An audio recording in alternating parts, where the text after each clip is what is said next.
Fa dècades que la natalitat dels catalans s'estanca o disminueix de manera alarmant sense que l'administració hagi intentat pal·liar-ho amb mesures coherents i progressives.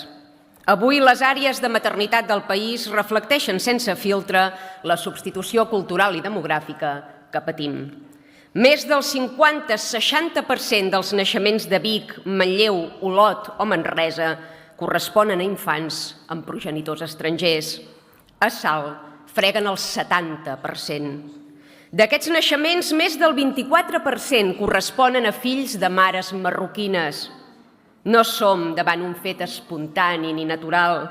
Som davant una invasió orquestrada que ha prosperat a recer de la inconsciència i ineptitud política. La quimera de la integració ja no se l'empassa ningú, ni vostès, per més que es vegin forçats a defensar-la. La gran majoria d'aquests infants perpetuaran els costums, cultura, ètica i nacionalitat dels seus pares, contribuint a la residualització de la nostra identitat, dels nostres valors i de les nostres opcions de recuperar l'estat propi. Són conscients que per activa o per passiva han validat l'extinció del nostre poble? Sí que en són conscients. Per això premien amb cordons sanitaris a qui, en comptes de callar i abaixar la testa, ha denunciat i combatut aquest etnocidi. Han pinzellat de gris el futur dels nostres fills, privant-los de ser majoritaris i dominants damunt casa seva. Però els extremistes encara som nosaltres. Aquestes ulleres invisibles de cul de got que duen incorporades ens convertiran a tots en víctimes innecessàries d'un model que no ha reeixit enlloc.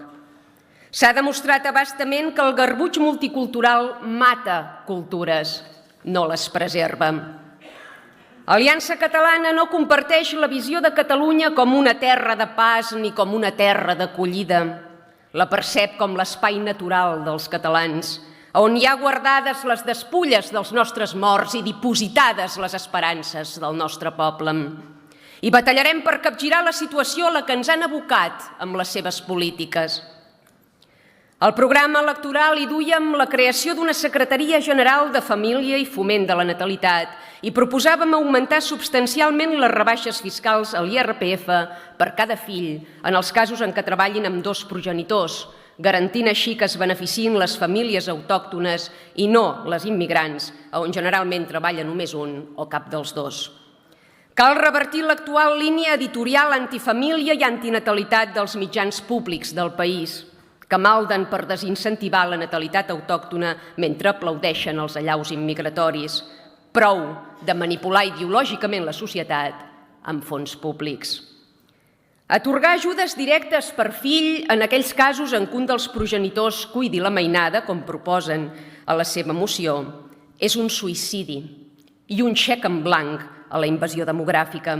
Ves que volent-ho arreglar no acabem d'espatllar-ho. Perquè de moment la discriminació positiva és legal i ben vista a l'hora de beneficiar certs col·lectius que li interessen al cantó esquerre, però no per fer valdre els drets i interessos dels autòctons. Això fa que qualsevol incentiu econòmic es converteixi en un efecte crida a augmentar la natalitat dels immigrants, un error de càlcul que no ens podem permetre.